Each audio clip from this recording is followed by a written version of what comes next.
Cindee Weiss.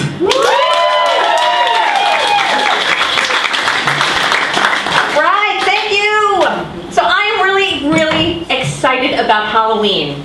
Nobody has mentioned Halloween. Are we excited about Halloween? Oh, yeah. All right. And I'm finding that as I get older, I want my costumes to have more meaning. So this year, I'm just going to be anxious about money. Because I can't think of anything scarier than my bank account right now. Right now, I don't know what kind of person this makes me, but the Today Show fills me with murderous rage. Yeah, the award-winning combination of Meredith Vieira and Matt Lauer makes me just want to rip my own feet off and beat myself with them.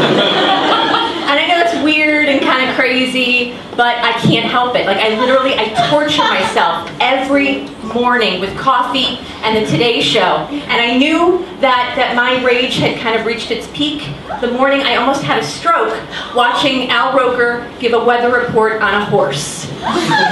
It's just not right. And the only reason I did not have a stroke is because Ann Curry's voice is so soothing. Right? She's like kittens. And she's so pretty. Thank you, Ann Curry. I don't thank her enough. Okay, now I'm not one to give fashion tips, but if you choose to go to work wearing a fake flower in your hair, you are required to perform every function of your workday with no less than 100% sass. Right? You're making a phone call, you sass that call. You're sending an email, well that email now comes from @sass.com. You're making lunch, well that best be the sassiest lean cuisine you've ever microwaved. And guys, I'm not leaving you out. I'm not leaving you out, right? Because one morning, you're going to wake up and decide this is the day I wear my Navajo-inspired turquoise and silver man cuff. The one that's usually reserved for weekends and first dates. Yeah, these are provocative workplace choices, people. You better have the goods to back them up. And you will not get that promotion, but you will be remembered. Okay, now I'm just going to put this out there. I get compared to Velma. Velma from Scooby-Doo. A lot. And, you know, the least sexy, second dykiest, not even the first dykiest cartoon character ever created. And you know what, I'm cool with it, because, you know what, let's face it, I'm not sexy. I'm adorable. Right? I wouldn't even know how to be sexy. Like, I don't ever get caught in sexy situations, like on a red carpet or tied up in a serial killer's basement. You know? I do adorable things. Like a fun and adorable thing I like to do is stand a little too close to really tall people just to make them feel uncomfortable. And it works. Because they know something's there, but they can't see me because I'm usually wearing all black. I'm like a tiny ninja. I kind of just get all underfoot, trip them up, I'm out of there, they never knew what hit them. And tall people, you know, they get a lot of kudos just for being tall. Like, yeah, short people don't get kudos for anything. And that's changing right here and right now. Kudos! Yes, can I get a round of kudos? Wow, I am so needy. I just beg for kudos. How sad is that? Now, you know, obviously I am small, but I'm not transparently thin. You know, but however, I am small enough to have been almost sat on twice on the subway by very large-boned older women.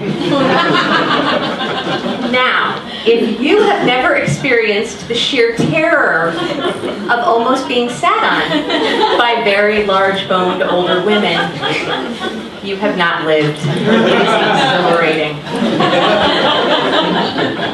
All right, I'm going to share a little more with you. I love to smoke. I do. I'm a smoker and I'm good at it. I figure, how can I not be good at something I do almost 20 times a day? You know? And I took to it at a young age. What can I say? It worked for me. I'm also a polite smoker. Like, if your kids are around, I will offer them one. I was raised that way. So,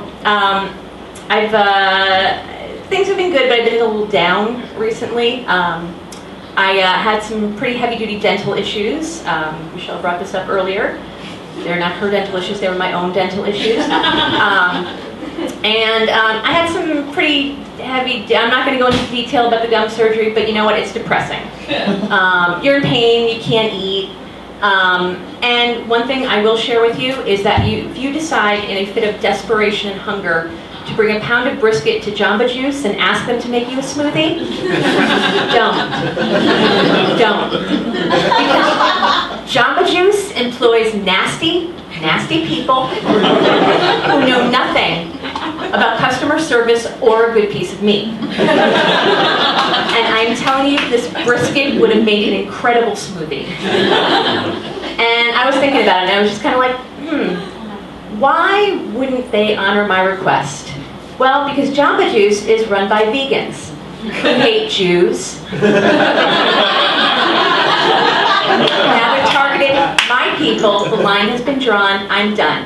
So, you know what? That's it for you, Jamba Juice, and your anti-Semitic, non-smoothie making vegans. And I have to say, throughout this whole dental ordeal, my boyfriend has been so incredibly wonderful, and I love him so much because not too long before I started going through this, he was diagnosed with the gout. Yes, he was. And yes, we are a Dickens novel. Between my 18th century mouth and his 18th century feet, you wouldn't know it's 2010 in our world.